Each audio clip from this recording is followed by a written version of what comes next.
बच्चों, आज आपकी इस रंग पाठशाला का कौन सा दिन है? बिल्कुल ठीक। इससे पहले 4 दिन आप रंग पाठशाला अर्थात रंगमंच की इस पाठशाला में बहुत कुछ सीख चुके हैं। भारतेंद्र नाट्य एकेडमी लखनऊ, जो कि हमारे उत्तर प्रदेश की एक नाट्य संस्था है, उसके द्वारा ये आप बच्चों के लिए एक वर्कशॉप गर्मी के दिनों में प्रशिक्षण में लगाई जा रही है, जिसमें आपको सिखाया जा रहा है रंगमंच के बारे में और नाट्य विधा के बारे में। तो पहले दिन हमने आपको क्या सिखाया था?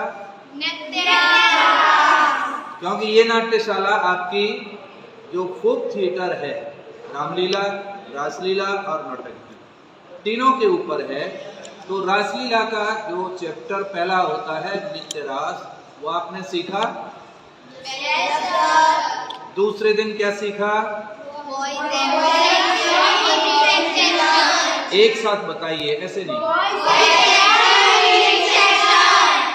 और तीसरे दिन क्या सीखा फिर?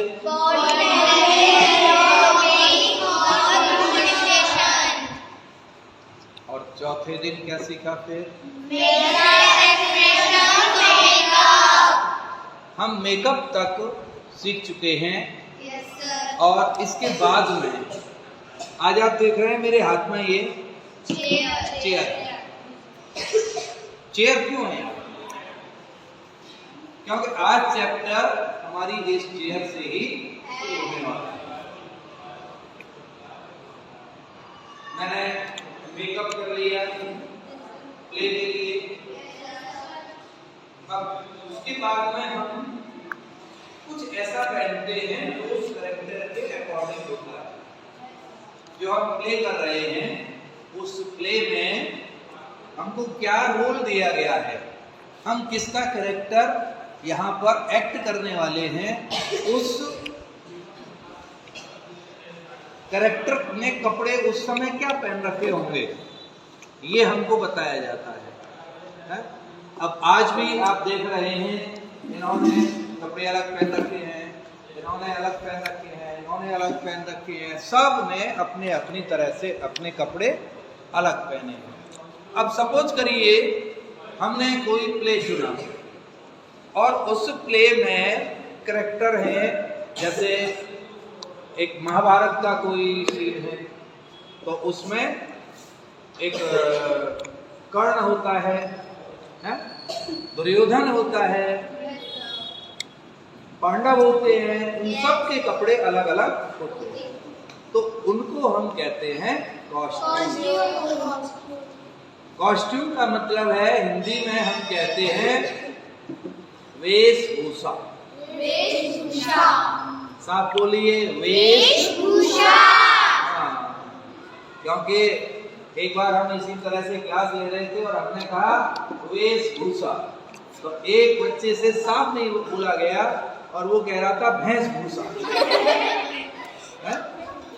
तो भैंसभूषा उच्चारण का एक गलत प्रयोग उसने किया था, इसीलिए आप लोग सही बोलिए, वेश और भूषा, वेशभूषा। चलिए बैठ जाइए अपनी अपनी जगह पर।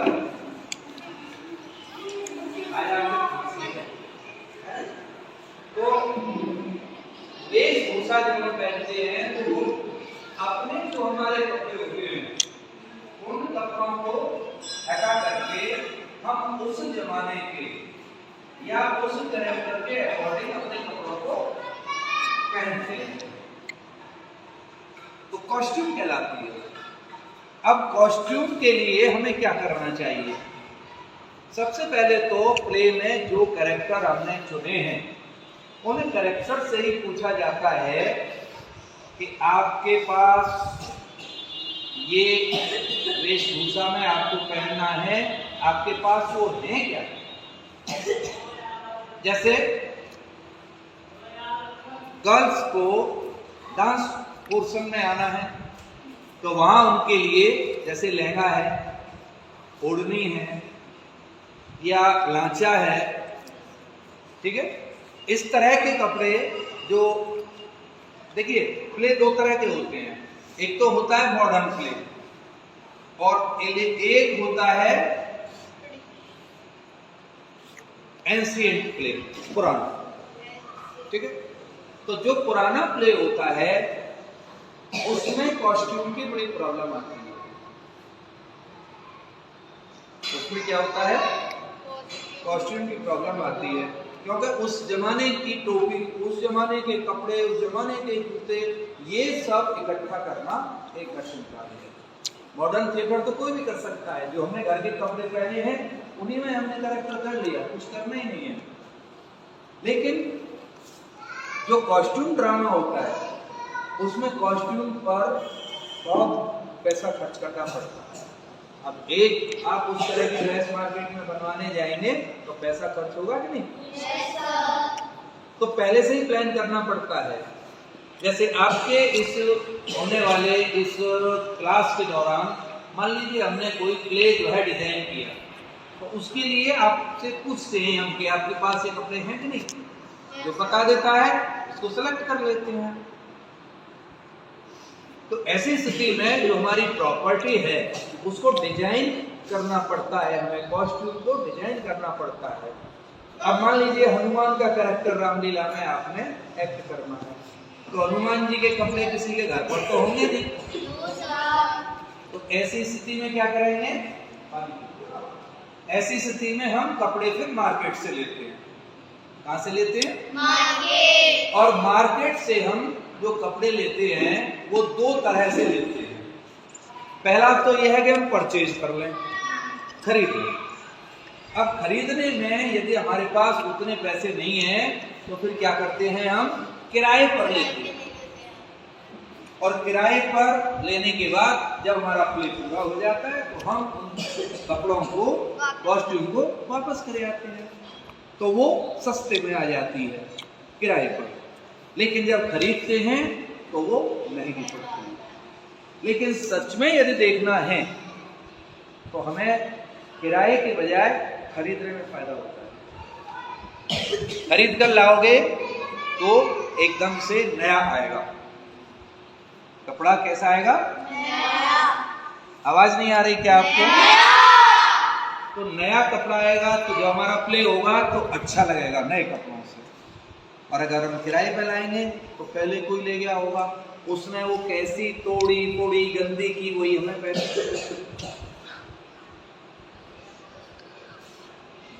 बायोलॉजिकली भी हम सोचें कि जो कपड़े पहले किसी ने पहने होंगे उसके शरीर में मान लो एलर्जी की कोई बीमारी होगी तो उन कपड़ों के द्वारा आपके पास आ जाएगी, आपको फिर खुजली होने लग जाएगी हाथ पैरों में। तो इसीलिए खरीदना चाहिए। क्या करना चाहिए? खरीदना चाहिए। और किराएदार भी क्या करता है, दुकानदार, एक ड्रेस मान लो उसने 300 रुपए की कहीं से ली और आपको वो 400 या 500 में उसको बेच रहा है। किराए पर तो देगा ना, उस 300 के आधे रेट में देगा।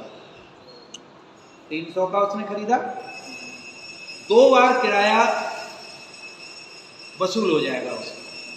एक बार 150, फिर किसी को दे दी, फिर 150, उसके बाद जब देगा तो वो उसकी बचत होगी। तो इसीलिए खरीदने में फायदा होता है। डिजाइन करते वक्त जब आप हमारी जगह इस कुर्सी पर बैठ करके क्लास ले रहे होंगे तो उस वक्त आपको अपने स्टूडेंट को, अपने जो डिसिप्लिन्स हैं, जो शिष्य हैं, उनको यही बताइएगा कि आप बनवा लीजिए वो ड्रेस, मिलती है तो खरीद लीजिए। क्यों? अगर ये प्ले दोबारा हुआ तो आपको फिर किराए पर पैसा देना है। खरीद लोगे तो आपकी अपनी ड्रेस हो गई, आपको अब किराया देना ही पड़ेगा। तो ड्रेस खरीदते खरीदते खरीदते खरीदते हमारे पास इकट्ठी हो जाती हैं। आज इस प्ले की, आज उस प्ले की, कल उस प्ले की, तो उनका रख रखाव भी कॉस्ट्यूम का बहुत जरूरी होता है। बरसात के दिनों में मॉइस्चर आ जाता है, नमी आ जाती है, तो कपड़ों का विशेष ध्यान रखें कि जहां पानी वानी बरसता हो, टपकता हो, वहां कॉस्ट्यूम को ना रखें। और जब बरसात खत्म हो जाए तो उन कपड़ों को ले जाएं और धूप में सुखाएं। इससे सारे बैक्टीरिया उसके अंदर खत्म हो जाए। एक सफेद सी गोली आती है, कपड़ों की गोली कहते हैं। कॉस्ट्यूम के अंतर्गत उस बक्से में 1-2 गोलियां डाल दीजिए, और जब उसमें वो गोलियां पड़ी होंगी तो बदबू नहीं होगी और उसमें जर्म्स भी पैदा नहीं होंगे। तो ये कॉस्ट्यूम की रख रखाव है। अच्छी तरह से जब प्ले हो जाए तो उनको कपड़ों को तह बना करके ढंग से बक्से में रखिए। ये नहीं कि लिया और पटक दिया, अगली बार पहनने के लायक ही नहीं रहे। कॉस्ट्यूम खरीदते वक्त बड़ा ध्यान रखना पड़ता है। कॉस्ट्यूम हमेशा थोड़ी सी बड़ी खरीदिए। बड़ी को हम क्या करेंगे, एक पिन लगा करके छोटा कर लेंगे, है ना। लेकिन अगर वो ड्रेस छोटी आ गई और अगली बार हनुमान बनने वाला कोई और तगड़ा आ गया तो क्या करोगे? फिर दोबारा खरीदने जाओ। तो ड्रेस हमेशा थोड़ी सी बड़ी खरीदनी चाहिए। कैसी खरीदनी चाहिए? बड़ी। रख रखाव ढंग से करना चाहिए, और हो सके तो आप पड़ोसियों की मदद ले लीजिए। उदाहरण के लिए आपको ड्रेस कॉस्ट्यूम में एक साड़ी पहनी है कैरेक्टर में। अब रामलीला में सीता किसी बच्चे को बनना है तो वो जीन्स थोड़ी पहन के आएगी सीता, है? सीता साड़ी पहन के आएगी। वहाँ तो साड़ी थी, लहंगा ओढ़ने भी नहीं चलेगा वहाँ। Orange colour. तो इसीलिए उस समय आप अपनी पड़ोसियों की मदद लीजिए मान करके। ऐसा मत करना कि किसी के यहाँ जबरदस्ती पहुंच जाए। एक बार मेरे साथ ऐसा हुआ, हमारे यहाँ पर मदन लाल शर्मा नाम के कलाकार थे, उससे भी बहुत सीनियर थे। उनको मैंने कहा था कि बाबा आपको सुदामा का रोल करना है। बाबा कहते थे सब उनको, मदन बाबा। क्या कहते थे? मदन बाबा। बहुत गुणी कलाकार थे, बहुत गुणी, लेकिन बेवकूफ थे थोड़े से। अरे बेवकूफ का मतलब है कि खूब गुण है, लेकिन जब ओवर एक्ट करने लग जाए, किसी चीज को नहीं माने, उल्टा उल्टा काम करें, तो फिर बेवकूफ है। एक जगह हम रामलीला में गए हुए थे टीम ले करके बच्चों की, और उसमें हम उनको ले गए थे हारमोनियम बजाने के लिए कि आपको व्यास बनना है। जहां वो सोए हुए थे वहां से रात को उन्हें बदबू आई होगी। सवेरे हमने देखा तो तौलिया लपेट करके और एक वो ले लिया, नीम का पेड़ कर डाली तोड़ करके, और पूरे अपने कमरे को झाड़ के साफ किया। आंगन जितना था वहाँ स्कूल में रुके थे उसको साफ किया। उसके बाद जब हमने देखा तो हाथों से नालियों को साफ कर रहे थे, कीचड़ उसमें से निकाल करके। हमने कहा बाबा ये क्या कर रहे हो? अरे बोले गंदगी में मेरे पे नहीं रह जाता, रात भर बदबू आई थी। तो इसलिए मैंने कहा कि थोड़े से बेवकूफ भी थे, मानते नहीं थे। खैर एक बार उनको जब सुदामा बनना था तो उनको चाहिए थी मर्दानी धोती, ठीक है, और एक कुर्ता चाहिए था पुराना। सुदामा पुराना कपड़ा पहनते थे गरीब थे। तो वो क्या हुआ, कहीं से निकल के आ रहे होंगे किसी के घर में, उन्हें जो है कपड़े सूखते दिख गए। बस फिर क्या था, दरवाजे पर गए, दरवाजे पे ताला पड़ा हुआ, बाउंड्री थी, बाउंड्री के ऊपर से कूदे और कूद करके अपने पसंद की धोती उसमें से धोती उतारी। फिर कुर्ता देखा, इतने में किसी महिला ने देख लिया उनको, उसने हल्ला मचा दिया, चोर चोर चोर चोर चोर। अब तो गलियों में से आदमी निकल के उन्हें पीछे भागे, दीवार कूद करके वो कुर्ता और वो छोड़ा नहीं, कंधे पर डाल के हाथ से पकड़ के दौड़ते रहे, पीछे पीछे भीड़।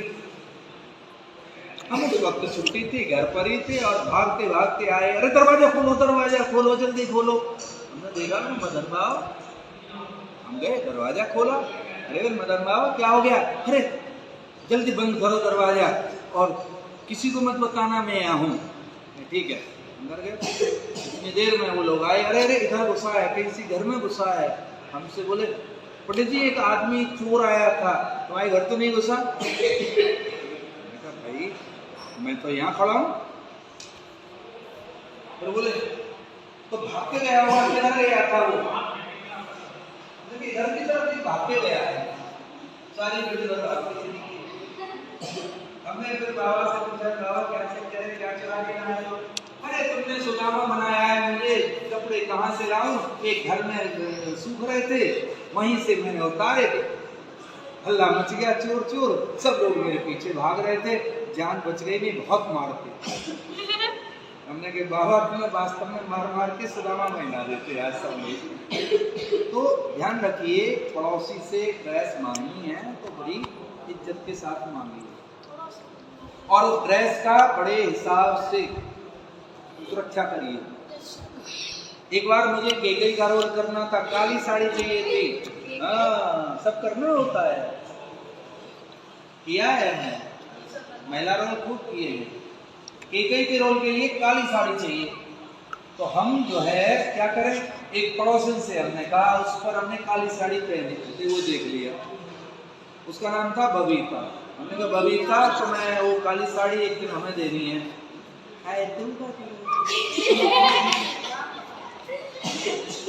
हमने ऐसे कहा, मैंने कहा क्या करेंगे वो बाद में बताएंगे, पहले तुम्हारी काली साड़ी चाहिए।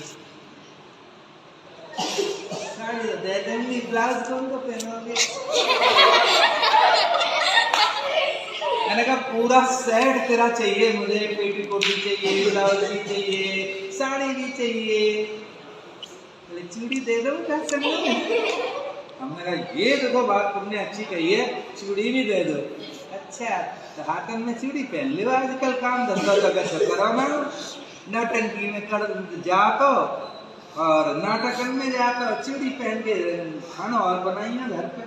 हमने कहा चुप, साड़ी देनी है तो दे। खैर साड़ी दे दी। उस साड़ी को अभिनय करने के बाद में हमने अपना जो थैला जो दीवार से टांग रखा था उस पर रख दिया। अब रात को चली गई लाइट, किसी ने मोमबत्ती जला करके ऊपर अलमारी थी उस पर मोमबत्ती रख दी। अब वो मोमबत्ती रखी होगी तो टेढ़ी हो गई, उसमें से मोमबत्ती में से मोम टपका और साड़ी का बन गया साड़ा, जगह जगह छेद हो गए उसमें गर्म मोम से। आप सच मानिए उसकी साड़ी मुश्किल से 400-500 रुपए की होगी, 1000 रुपए ले लीजिए उसने मुझसे। बोले मेरी साड़ी वो ही चाहिए। हमने कहा भाई पैसा ले लो, लालच दिया, 300 दिए, 400 दिए, 500 दिए, 1000 दिए, तब जाकर के तो किसी की प्रॉपर अगर कॉस्ट्यूम ला रहे हो तो ध्यान से उसको लगाओ। तो जो कॉस्ट्यूम होती है वो हमारी बॉडी को क्यों पहनाई जाती है, अब ये बताओ, कौन बताएगा? बताइए। करेक्ट, उसकी फीलिंग हमारे पास तभी आती है जब हम उसकी ड्रेस अप हो जाते हैं। बहुत अच्छा जवाब, करेक्ट। अगर हम, क्या नाम है इसका, अयान अली, अगर इस अयान अली को किसी दरोगा जी की ड्रेस पहना दें तो इनके अंदर एक अकड़ तुरंत ही आ जाएगी वर्दी पहनने के बाद पुलिस से। तो इसीलिए क्या करते हैं, कॉस्ट्यूम पहनाते हैं और उस कॉस्ट्यूम का पूरा ध्यान रखते हैं। ठीक है, तो अब ध्यान रखिएगा, जब भी कॉस्ट्यूम डिजाइन करें, किसी भी प्ले में कैरेक्टर का नाम लिखा, मान लीजिए आपने लिखा अर्जुन, तो कागज पर लिखिए अर्जुन, अर्जुन लिख करके ड्रेस लगाइए। अब अर्जुन को क्या क्या आपको माइंड में है जो पहनाना है, अर्जुन के सामने लिखते जाइए। अर्जुन के सामने क्या लिखेंगे, सफेद धोती, कॉमा लगाइए, ऊपर पहनाओगे उसको राजा वाला चोगा, उसको कहते हैं चोगा, राजसी चोगा। गले में पटका भी होगा, पटका, पटका लिखा है ना। तो जो जो चीजें पहनानी है उसको बांधने के लिए कमर में कमरबंद ये लिखिएगा, ठीक है। अब उसके बाद उसके हाथ में क्या होना चाहिए, धनुष, है ना। तो धनुष लिखिए, लेकिन धनुष जब लिखेंगे तो उसको अलग लिस्ट बनाइए और उसको कहते हैं प्रॉपर्टी। अब स्टेज पर आपको गणेश जी को बिठाना है, तो सबसे पहले गणेश जी के लिए चाहिए सिंहासन, ये वाली कुर्सी हमने ली और ऐसे करके यहाँ तो ये गणेश जी। अब ये गणेश जी हैं तो बैठेंगे काय पर, सिंहासन पर, कुर्सी पर। कुर्सी को कहते हैं प्रॉपर्टी और शॉर्ट में कहते हैं प्रॉप्स। क्या कहते हैं, प्रॉप्स। अब कुर्सी एक तो प्रॉप्स हो गई इनकी, दूसरा इनके हाथ में एक फरसा होगा, वो प्रॉप्स कहलाएगा। दूसरे हाथ में इनके में कुछ नहीं है, केवल आशीर्वाद के लिए खड़ा करेंगे, ठीक है। अब इनको हमें मुकुट पहनाना है, तो मुकुट भी किसमें आएगा, प्रॉप्स में आएगा, ठीक है। कॉस्ट्यूम में कपड़े आते हैं, ध्यान रखो, और प्रॉप्स में वो सारे असिस्टेंट्स आते हैं जो कैरेक्टर को उस वक्त यूज में लाने हैं। अब सपोज करिए आप खड़े हो जाइए, यहाँ आइए। अब ये गणेश जी नहीं है, अब ये मान लीजिए हमने बना दिए अयोध्या के राजा दशरथ, तो दशरथ के बगल में जो खड़ा होगा वो उनका कौन होगा, मंत्री होगा या दरबारी होगा। अब दरबारी को क्या है, कपड़े तो आपने पहना दिए, हाथ में उसके एक तलवार होगी, ठीक है। ये इनकी प्रॉप्स हो गई, ठीक है। अब सपोज करिए इधर हमें आप आइए, ये राजा के पास में उनकी एक सेविका के रूप में खड़ी थी, तो इनके हाथ में एक बड़ा वाला पंखा, बड़ा वाला पंखा होता था, ऐसे ऐसे पंखे नहीं होते थे पहले, उसी से उनको घुमा घुमा के हवा करते थे, ठीक है। तो आपका प्रॉप्स क्या हो गया, समझ गए। तो इस तरह से कॉस्ट्यूम का जहां वर्क होता है वहां पर प्रॉप्स का भी काम होता है, और ये सब डिजाइन करना पड़ता है। जब आपने किसी कैरेक्टर को लिखा, उसके नाम के आगे आपने उसके कॉस्ट्यूम लिखे, फिर दूसरी लिस्ट बनाइए, ऊपर लिखिए प्रॉपर्टी, नंबर कार्ड, उसको क्या क्या हाथ में चाहिए, धनुष चाहिए, वार चाहिए, क्या क्या चीजें चाहिए, वो सारी चीजें आपको अरेंज करनी पड़ती है। उनका भी वही तरीका है, या तो पड़ोसी से मांगिए, या फिर खरीद के लाइए, या किराए पर लाइए। इस तरह से आपका कॉस्ट्यूम और प्रॉपर्टी, ये दोनों चीजें आपके माइंड में होनी चाहिए। क्या क्या होनी चाहिए, कॉस्ट्यूम और प्रॉपर्टी, ठीक है। तो कॉस्ट्यूम और प्रॉपर्टी जो आज आपको जितना पढ़ाया है उसको आप अपनी प्रोजेक्ट की जो हम नोटबुक बनवा रहे हैं उसमें जाकर के आज लिखेंगे। तो समझ में आया? कितने बच्चों की समझ में आया? बिल्कुल ठीक। अब घर जाकर के कौन कौन लिखेंगे और हमें उसको ला करके जमा करेंगे, ठीक है? ओके।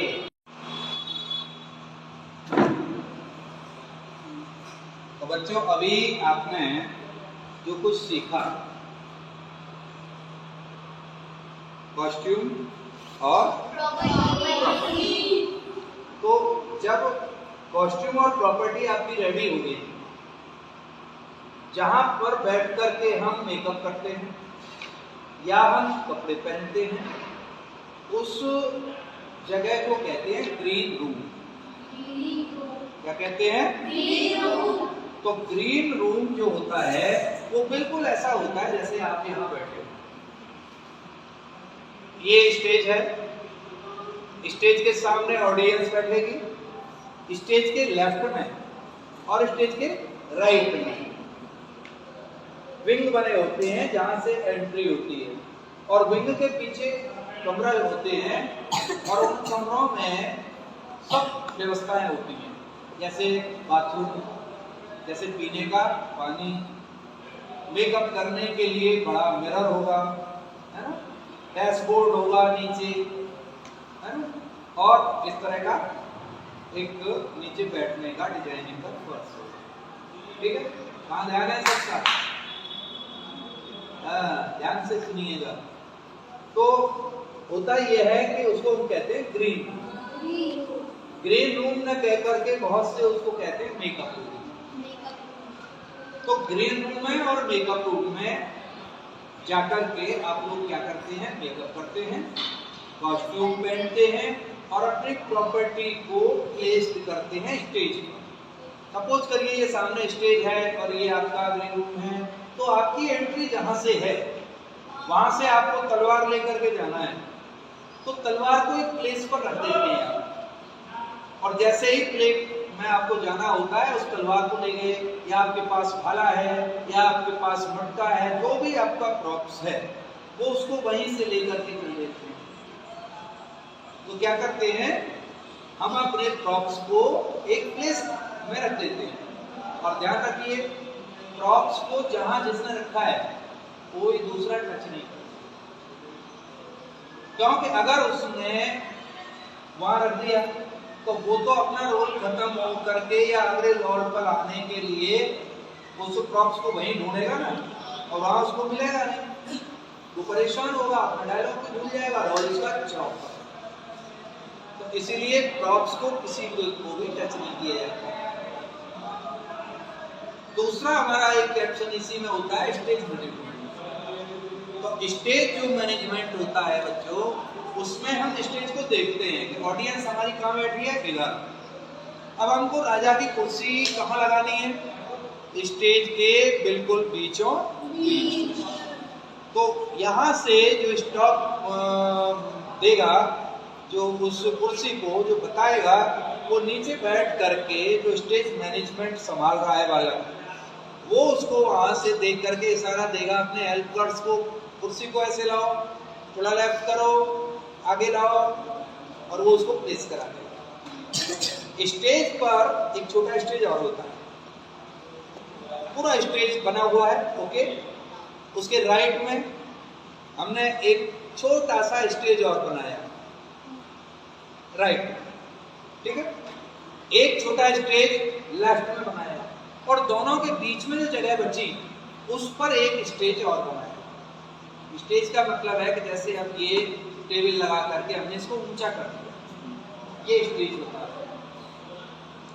पूरा जो पक्का स्टेज है उसके भीतर भी हम थोड़ा सा ऊपर 1 फीट 2 फुट 3 फुट का और एक ऊंचा प्लेस बनाते हैं, ठीक है।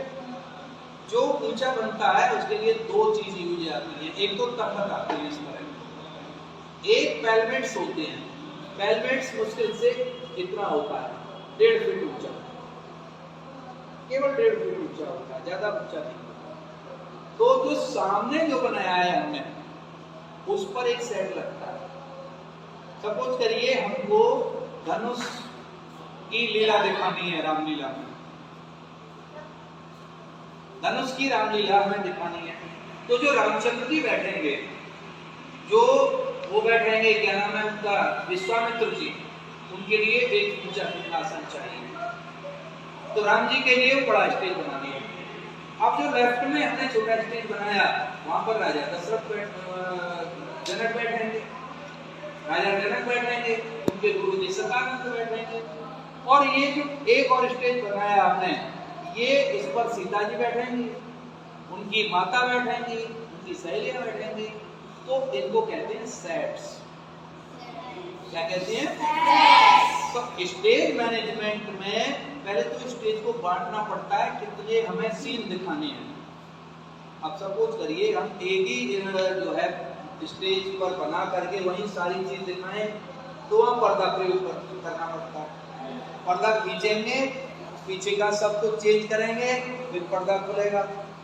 लेकिन मॉडर्न थिएटर है, पर्दा नहीं होता, अब तो सेट होता है, एक सेट पर पहला सीन, दूसरे सेट पर दूसरा सीन, तीसरे पर तीसरा सीन। लाइट्स जो होती हैं इसके बारे में हम आपको कल बताएंगे, क्योंकि आज आप ये समझ लें कि स्टेज मैनेजमेंट आपको कैसे संभालना होगा। स्टेज को पूरा देखो, क्या क्या जरूरत है उसके हिसाब से प्लान करो, डिजाइन करो, और डिजाइन करने के बाद वहां सेट्स बना दीजिए। पहला सेट, दूसरा, 3 से ज्यादा नहीं बन सकते स्टेज, कभी कभी एक ही बनाना। तीसरा ये होता है कि सेट्स में रैंप बनाते हैं। अब ये रैंप क्या होती है, क्या होती है रैंप? कुर्सी को हिलाने में रैंप नहीं सीख पाओगे, ढंग से सीखो। क्या नाम है? राघव। राघव और किसका नाम हुआ करता था? राम जी का। करेक्ट। राघव के लिए जोरदार ताली बजाइए। ये बच्चों को ध्यान से नहीं सुन रहे थे इसीलिए।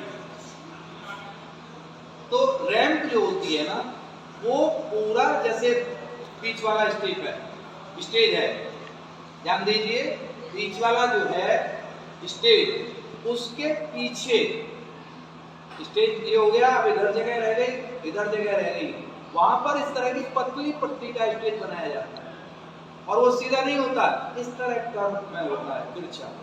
कोई सेना चढ़ के आएगी तो वहां से आएगी। हाँ, सीढ़ियां नहीं, इसी तरह का हुआ, लेकिन तिरछा लगाते हैं इस तरह से। रैंप, रैंप का मतलब है नीचे से ऊपर। आपने देखा है वो कैट वॉक करती हुई लड़कियों का जो होता है, एक उस तरह का रैंप होता है। स्टेज वहां बन गया और उसके सामने सामने सामने सामने पतला स्टेज और बना दिया, तो वहां से एक्शन करते हुए राम जी अब धनुष को तोड़ने आएंगे, तो वहां से चलते हुए यहाँ तक आगे बीच वाले रैंप में आएंगे। यहीं से वो उधर भी एक्शन करके बात करेंगे, वहीं से वो इधर भी बात करेंगे। तो इस तरह स्टेज की डिजाइनिंग होती है और स्टेज मैनेजमेंट संभालना है। ठीक है, कल की क्लास में हम आपको सिखाएंगे लाइटिंग्स, कि लाइटिंग्स कैसे डिजाइन की जाती है, लाइटिंग्स और साउंड पैनल। क्योंकि साउंड नहीं होगी तो प्ले आपका उतना अच्छा नहीं होगा जितना अच्छा आप बनाना चाहते हैं। अरे नैया के बलिहार, हमें जाना है पल्ली पार। अरे नैया के बलिहार, हमें जाना है पल्ली पार। अरे नैया के, अरे नैया के, अरे नैया के बलिहार, हमें जाना है पल्ली पार। अरे नैया के नैया के, अरे नैया के बलिहार, हमें जाना है पल्ली पार। हमें चित्तौं ले गए तुम नैया लौटाए। बोलो। हमें देख क्यों ले गए तुम नैया लौटाए। पास हमारे आए कर, पास हमारे आए कर, सुनो बात चितलाए। अरे नैया के बलिहार, हमें जाना है पल्ली पार। आप लगते कोई राजकुमार, आपका परिचय क्या है सरकार। आप लगते कोई राजकुमार, आपका परिचय क्या है सरकार। ये भैया केवट, मेरा नाम राम है। ये मेरे छोटे भाई हैं, उनका नाम लक्ष्मण है, और ये मेरी ब्राय सीता जी हैं। हमें गंगा के पार करा दो। आपका नाम राम है, आप महाराज दशरथ के पुत्र युवराज श्री राम तो नहीं है। हाँ भैया केवट, हम वही हैं। हे युवराज, मैं आप तीनों को प्रणाम करता हूँ। सुना है आपने ऋषि विश्वामित्र के यज्ञ की रक्षा की थी। हाँ भैया, आपने सही सुना। फिर तो मैं आपको अपनी नाव में नहीं बिठा सकता। क्यों? इसका क्या कारण है? ये केवट, आप मुझे अपनी नाव में क्यों नहीं बिठा सकते? इसका क्या कारण है? जानता हूँ कि जादू है, जानता हूँ कि जादू है प्रभु जी के पद पंकज में। जानता हूँ कि जादू है, प्रभु जी के पद पंकज में। यहाँ से घूमे इस तरह से, यहाँ पर आए, म्यूजिक चल रहा है, यहाँ आ गए। जानता हूँ कि जादू है, प्रभु जी के पद पंकज में। चरणों में ही पत्थर में भी जान डालने की शक्ति है, चरण रज में। पत्थर में भी जान डालने की शक्ति है, चरण रज में। जानता हूँ कि जादू है, प्रभु जी के पद पंकज में। अब म्यूजिक बजता रहेगा, आप यहाँ से आप ध्यान बनाएंगे। चल, अभी क्या लाइन है? चरण रज का, चरण रज का जब ये भाव पत्थर और शिला पर है, ओ मेरी ये लकड़ी की नैया छूते ही छूमंतर है।